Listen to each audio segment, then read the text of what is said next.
Class 11th में अगर आपने कॉमर्स लिया है तो सारे सब्जेक्ट्स आपके लिए न्यू हैं और इनमें अगर आपको अच्छा परफॉर्म करना है तो आपको सिलेबस के बारे में अच्छे से पता होना चाहिए। इस वीडियो में हम बात करेंगे क्लास 11th के बिजनेस स्टडीज के बारे में। तो आपका जो ये फाइनल एग्जाम है ये 80 नंबर का आएगा और 20 नंबर का आपका प्रोजेक्ट वर्क होगा और 12th में भी यही सेम पैटर्न चलेगा। आपकी जो बिजनेस स्टडीज की बुक्स हैं वो दो पार्ट में डिवाइडेड है। पहला फाउंडेशंस ऑफ बिजनेस और दूसरा है फाइनेंस एंड ट्रेड। देखिए, फर्स्ट बुक में आप क्या क्या पढ़ोगे, तो फर्स्ट बुक में आपके 6 चैप्टर बनते हैं। पहला nature and purpose of business और दूसरा फॉर्म ऑफ बिजनेस ऑर्गेनाइजेशंस, और ये दोनों हैं आपके 16 मार्क्स के। फिर आ जाता है आपका public private and global enterprises और बिजनेस सर्विसेज, ये आ जाता है आपका कंबाइंड 14 मार्क्स का।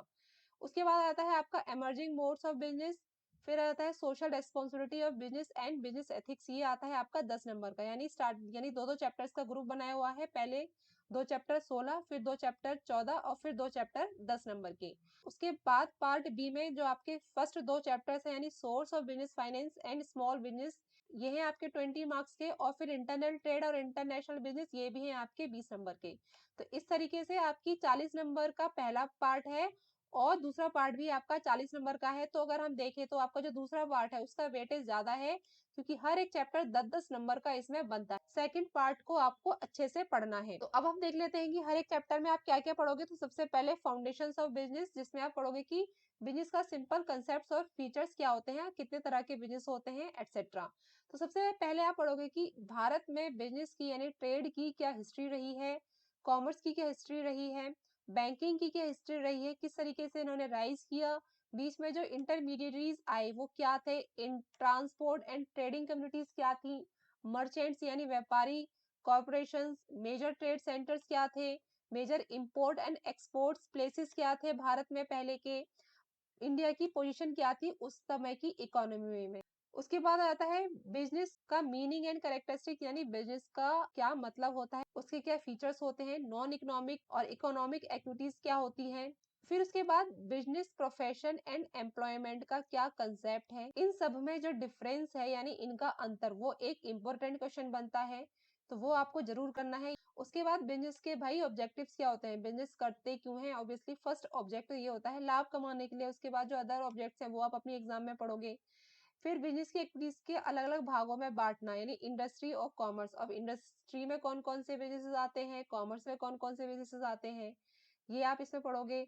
फिर इंडस्ट्रीज के टाइप कौन कौन से होते हैं, यानी प्राइमरी इंडस्ट्रीज, सेकेंडरी, टर्शियरी, ये आपने आई होप क्लास 9th और क्लास 10th में पढ़ा होगा।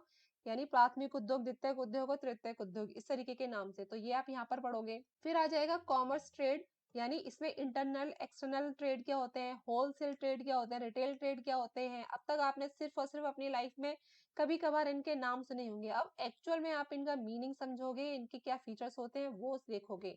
फिर ऑक्सिलरी टू ट्रेड क्या होते हैं, यानी ट्रेड की जो सहायक क्रियाएं हैं वो क्या होती है, जैसे banking, insurance, transportation, warehouse. फिर हो जाएगा बिजनेस रिस्क, जो कि बहुत ही इंपॉर्टेंट है और इसका क्या मतलब होता है।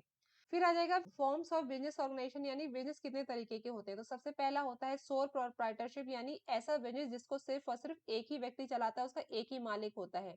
जितनी भी आसपास की किराने की दुकान आप देखते हो, नाई की दुकान आप देखते हो, ब्यूटी पार्लर्स की शॉप्स आप देखते हो, वो सब क्या होते हैं, सोल प्रोप्राइटरशिप के बिजनेस होते हैं, क्योंकि उनका मालिक एक ही होता है। तो इनके फीचर्स, एडवांटेज, लिमिटेशंस, ये सब आप इसमें पढ़ोगे। उसके बाद अगर हमें बिजनेस चलाने के लिए ज्यादा पैसा चाहिए होता है तो एक व्यक्ति की जगह हम दो या दो व्यक्ति मिलकर चलाते हैं।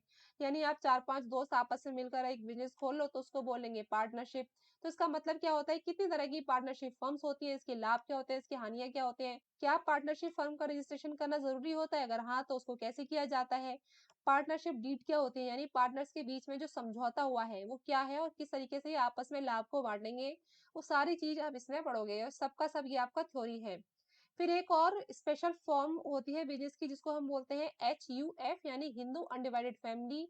ये एक ऐसा बिजनेस है जो और सिर्फ हिंदू फैमिलीज में देखा जाता है। तो इसका मीनिंग आप समझोगे। फिर कोऑपरेटिव सोसाइटी, जैसे कि अमूल, अमूल का दूध तो आप सभी ने पिया ही होगा और इसकी चॉकलेट्स वगैरह भी खाई होंगी। तो अमूल एक कंपनी नहीं है, अमूल एक पार्टनरशिप फर्म भी नहीं है, बल्कि क्या है, ये एक कोऑपरेटिव सोसाइटी है। तो ये कोऑपरेटिव सोसाइटीज होती क्या है, इनके क्या मेरिट्स होते हैं, क्या लिमिटेशंस होते हैं, कंज्यूमर्स, प्रोड्यूसर्स, मार्केटिंग, फार्मर्स, ये सब आप इसमें पढ़ोगे। उसके बाद आ जाएगा आपका कंपनी, यानी निगम, जैसे कि रिलायंस की कंपनी होगी, टाटा की कंपनी हो गई, अडानी की कंपनी हो गई। तो ये सारी क्या है, कंपनीज हैं। तो इनके फीचर्स क्या होते हैं, कैसे कंपनीज बनती है, ये सब आप इसमें पढ़ोगे। फिर नेक्स्ट चैप्टर में आप पढ़ोगे कि कंपनी को किस तरीके से बनाया जाता है, क्या इसके प्रोसीजर होता है, बहुत ही कॉम्प्लिकेटेड प्रोसीजर होता है, हर कोई इसको इजीली नहीं कर सकता क्योंकि एक लेंथी वे होता है, इसके डॉक्यूमेंट्स बहुत सारे इसमें लगते हैं। तो इसके क्या स्टेजेस है, इंपॉर्टेंट डॉक्यूमेंट्स क्या होते हैं जो कंपनी को बनाने के लिए जरूरी होते हैं। फिर अगर एज ए पर्सन अगर आप अपना कोई बिजनेस चूज करना चाहते हो तो वो कौन सी सारी बातें हैं जिनको ध्यान में रखकर आप अपना बिजनेस चूज करोगे। क्या आपको एक सोल प्रोप्राइटरशिप वाला बिजनेस चाहिए या फिर पार्टनरशिप वाला या फिर कंपनी वाला। तो हर एक बिजनेस के लाभ और हानियों को ध्यान में रखकर ही आप यह डिसीजन लोगे और इसके बेसिस पर ही ये सारा चैप्टर आपका बनता है। फिर नेक्स्ट आ जाता है आपका public private and global enterprises. Public यानी इसमें पब्लिक का पैसा लगा होता है। जनरली जो कंपनीज के नाम मैंने लिए थे जैसे कि टाटा, रिलायंस, ये सब पब्लिक कंपनीज है। प्राइवेट कंपनीज वो होती है जिसके शेयर्स आप खरीद नहीं सकते, यानी नॉर्मली इनके नाम के आगे प्राइवेट लिमिटेड शब्द दिया होता है और जबकि पब्लिक कंपनी के आगे प्राइवेट लिमिटेड नहीं दिया होगा। उसके बाद आता है कि पब्लिक जो सेक्टर एंटरप्राइजेस है उसमें डिपार्टमेंटल, अंडरटेकिंग और स्टेटूटरी कॉर्पोरेशन क्या होते हैं, गवर्नमेंट कंपनीज क्या होती है, ये अलग अलग है। देखिए पब्लिक कंपनी अलग होती है, गवर्नमेंट कंपनी अलग होती है और प्राइवेट कंपनी अलग होती है। तो इन तीनों में डिफरेंस आप इस सब चैप्टर्स में पढ़ोगे। फिर एक होता है ग्लोबल एंटरप्राइजेस। ये सब क्या होते हैं, जो ग्लोबली काम करते हैं। इसमें पब्लिक प्राइवेट पार्टनरशिप कंसेप्ट ये सब भी आप इसमें पढ़ोगे।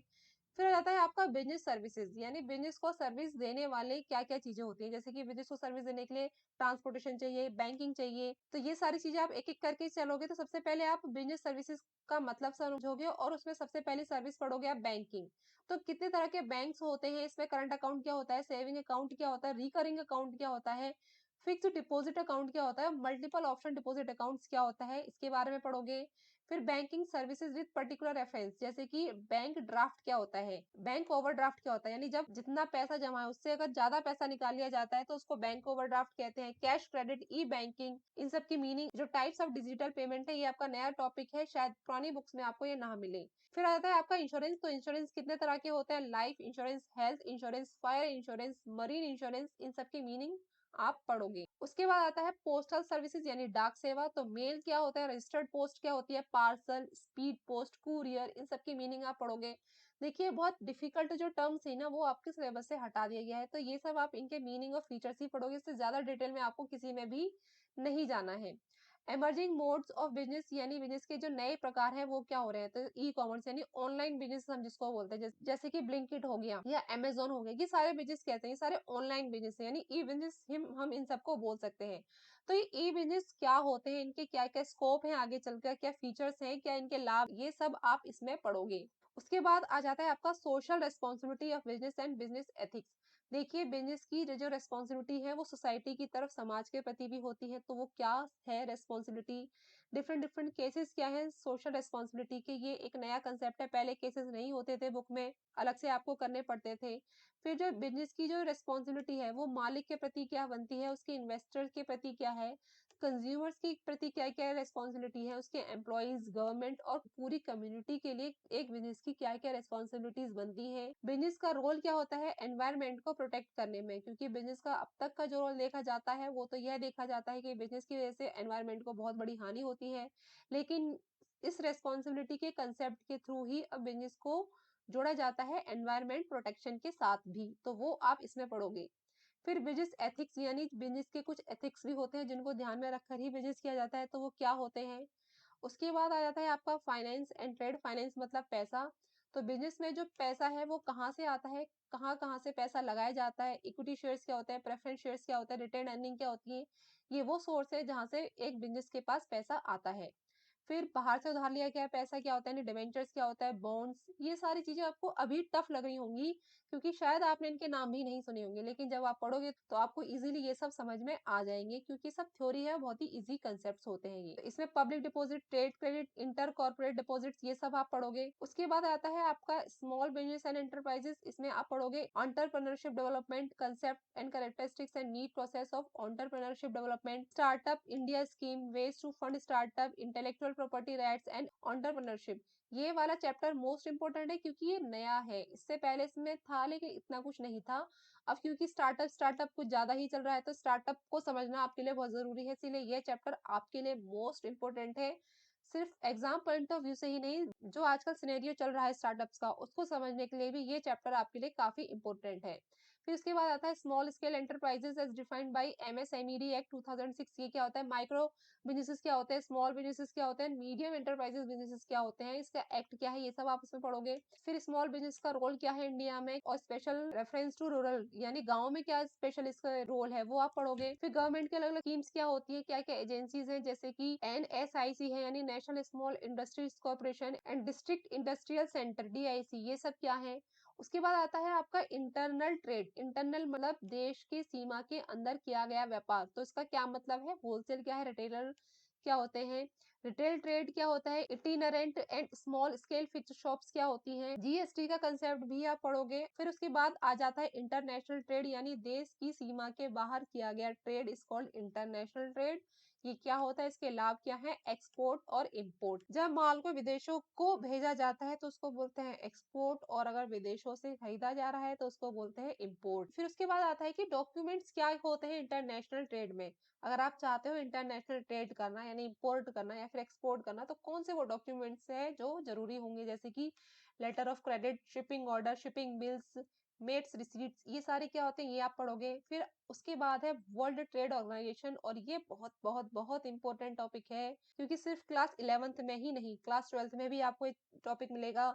अपनी जब आप हायर एजुकेशन करोगे, ग्रेजुएशन करोगे, तो first year, second year, final year, MCom, CA, हर किसी में ये टॉपिक आपको जरूर मिलेगा, तो इसीलिए ये इंपॉर्टेंट टॉपिक बनता है। तो इसी के साथ ही ये आपका जो सिलेबस का वीडियो है ये खत्म होता है। चैप्टर वाइज वीडियोस जल्द ही अपलोड की जाएंगी, उसके लिए आपको इस चैनल को सब्सक्राइब करना होगा, साथ ही साथ दबाना होगा बेल आइकन, जिससे कि आपको हमारी आने वाली सभी न्यू वीडियोस की नोटिफिकेशन मिले। तो मिलते हैं नेक्स्ट वीडियो में, तब तक के लिए थैंक यू।